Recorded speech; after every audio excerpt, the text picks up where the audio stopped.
आज मी फराळासाठी बनवला होता राजगिऱ्याचा शिरा, सोबतच आहे शेंगदाण्याचं सूप आणि भगर, आणि पतिदेवांसाठी बनवलेले आहेत गवारीच्या शेंगा। तुम्ही बघू शकतात किती पाऊस चालू आहे, अक्षरशः पाणी साचलंय, तरी अजून सुद्धा बारीक बारीक पाऊस हा चालूच आहे। हा इथं माझं बाळ झोपलंय, ते बघा कसं झोपलंय जोडीमध्ये अक्षरशः उभा। तुमचे लेकरं पण असे झोपता का मला कमेंटमध्ये नक्की सांगा।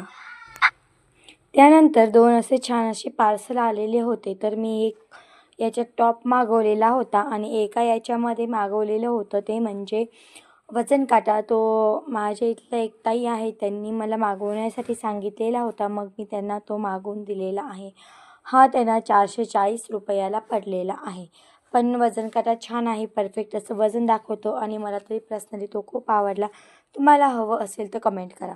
त्यानंतर मी एक टॉप मागवलेला होता माझ्यासाठी, छान असं त्याचा स्किन कलर आणि ब्लॅक कलरचे सर्कल असा मध्ये टॉप होता, छान होता तो पण टॉप आणि मला तरी आवडला। मी आधी एक व्हाईट कलरचा आणि त्याला नेव्ही ब्ल्यू कलरचा कॉम्बिनेशन असं मागवलेला होता आणि आता हा मागवलेला आहे, परंतु या साईजचं होतं काय ना की खूप फ्री साईज येते, मला समजतच नाही। आता मी ही एल साईज मागवली होती, तरी पण ती सैल आली, मला तो फिटिंग करूनच घ्यावा लागेल।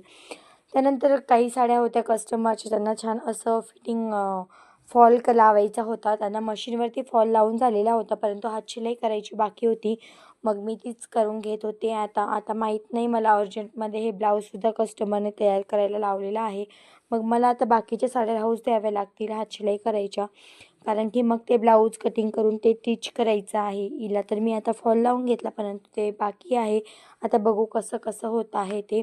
मग तेवढं एक पूर्ण झालं की मग मी वेळ राहिला तर मग बाकीच्या अजून साडींना फॉल लावेल, जर वेळ राहणार तर नाही शक्य, तर जर नाही राहिला तर मग आपलं हे एक ब्लाऊज आणि एवढी एक साडी पूर्ण करेल। आजचा ब्लॉग तुम्हाला कसा वाटला मला कमेंटमध्ये नक्की सांगा। थँक्यू।